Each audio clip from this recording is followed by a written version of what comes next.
Hi, thanks for stopping in and checking out another segment of Straight No Chaser Talk. Today I'm going to talk to you about the Baylor University football, the alleged football sexual assault scandal that took place on the university campus with its football players and many females of the student body. So before we go ahead and get started, you know how it is. If you have your drink, raise them high. And just like this drink, I'm going to give you my thoughts straight, no chaser.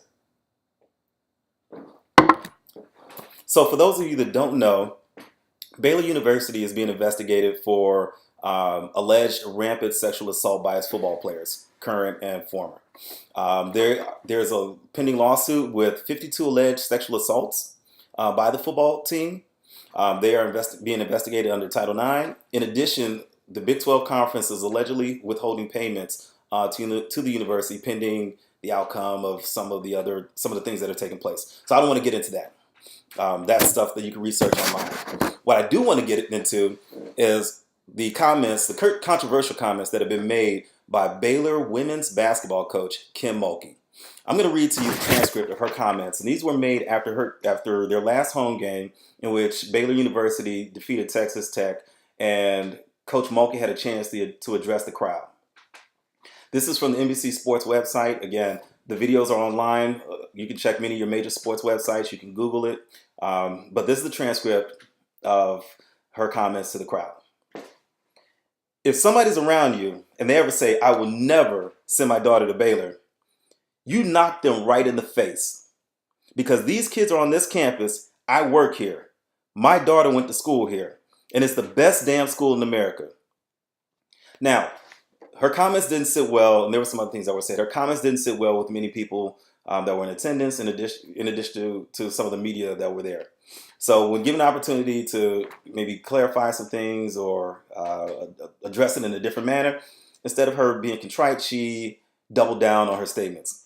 And this is from the follow-up press conference. "I'm tired of hearing it. I'm tired of people talking about it on a national scale that don't know what they're talking about. If they didn't sit in those meetings and they weren't a part of the investigation, you're repeating things that you've heard. It's over. It's done. It's a great institution, and I would send my daughter here, and I'd pay for anybody else's daughter to come here. I work here every day. I'm in the know, and I'm tired of hearing it. The problems we have at Baylor are no different as any other school in America. Period. Move on. Find another story to write." Now, by all accounts, Coach Mulkey, she's a very vested coach in her players. She runs a very successful program out of Baylor University. Some of her players have gone on to the WNBA. They're impact players. But Coach Mulkey is known as a fiery, testy person. What makes her great also can be a detriment to her. And the fact that this attitude and this aggressive behavior, it backfired on her, in my opinion.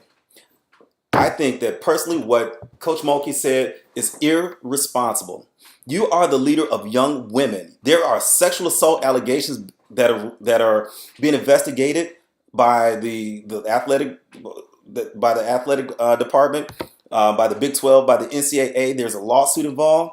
And for you to sit there and say, if someone doesn't want to send their daughter to Baylor University, punch them in the face, are you freaking kidding me? Women need to be protected and feel like they need to be in a safe space to learn. No one's going to college to be sexually assaulted.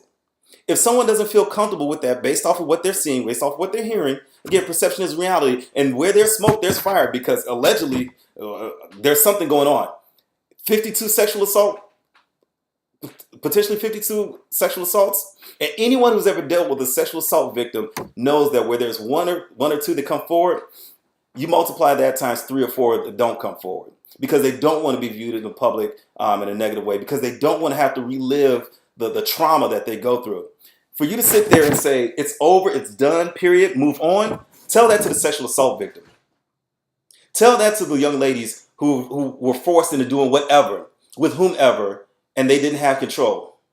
Tell it to those people. I wonder, you mentioned that your daughter attended Baylor University. I wonder if you would have the same feeling if your daughter was caught underneath, or your daughter was underneath a 200, 300-pound man that was having his way with her and she was helpless. I wonder how you'd feel then.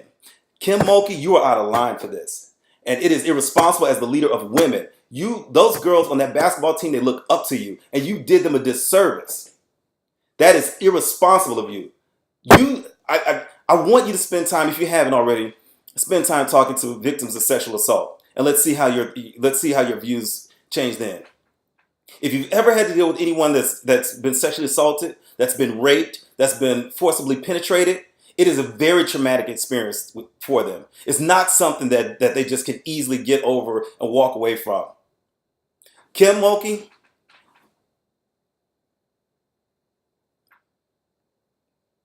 get your shit together.